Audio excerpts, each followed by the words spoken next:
আমি তো একা তো ধরতে পারবো না। এই যে ধরছি, হ্যাঁ ধরছি। উফ, কাটা দিছে গো। আচ্ছা আচ্ছা দাঁড়া, আচ্ছা দাঁড়া দাঁড়া।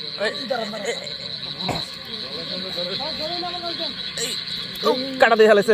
এই নিয়ে ব্যাগ নিয়ে আসো, ব্যাগ নিয়ে আসো। কই মাছ ধরা খুবই কষ্টের, হাতে কাটা দিয়ে দিচ্ছে অলরেডি।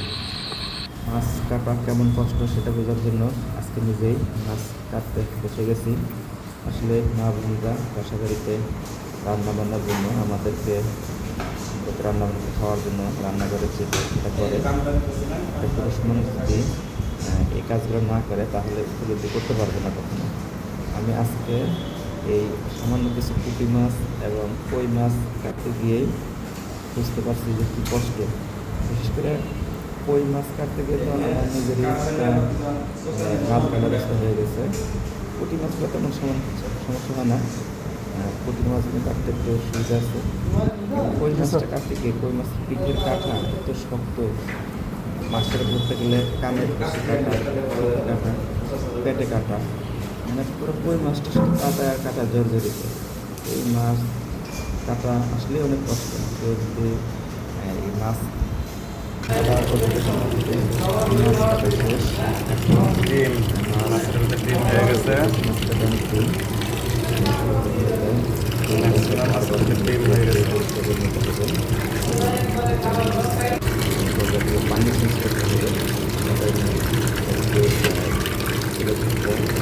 মাছ করে নেই, তারপরে মাথাগুলো তুলে দিয়ে আবার পানি নিয়ে তারপরে মাছটা করতে হবে। কোনো বড় পুরোনো প্যান্টে ছিল আবার মাছটাকে ভিতরে পানি দিয়ে আবার ধুয়ে নিতে হবে। সব কিছু মিলে কাজটা একটু মাছের সাথে প্রথম সময়টা একটা অভিজ্ঞতার জন্য চেষ্টা করছি।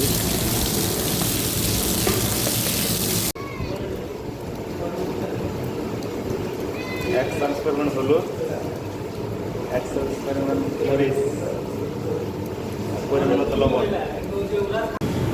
পেঁয়াজ, মরিচ সব কিছু কেটে একদম রেডি করা হয়েছে আদা রসুন সহকারে। তাতে রেডি করা যাবে। এখন পরিমাণ মতো লবণ দিয়ে নিই, লবণ দিয়ে মাছটাকে সুন্দরভাবে হলুদ পরিমাণ মতো তেল দিয়ে নিন। তেল দিয়ে নিচ্ছি।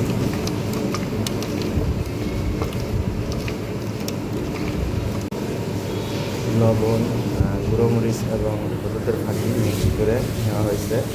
Almost complete. এখন একটু চেক করে নিতেছি যে ঠিকমতো এগুলো মিক্স করার পরে মাছের পেটের ভিতরে কাটা অংশে ঠিকমতো মিক্সড হয়েছে কিনা, যাতে করে মাছগুলো খেতে কোনো সুস্বাদু লাগে, কোথাও যেন লবণ মরিচের টেস্ট বাকি না থাকে। মাছটা সুন্দরভাবে ভালোভাবে মিশিয়ে নেই এবং এর পরবর্তীতে সুন্দর করে অলমোস্ট সব কিছু রেডি। এখন শুধু কড়াইতে তেল দিয়ে গরম করে তারপরে ভাজি করে খেতে হবে।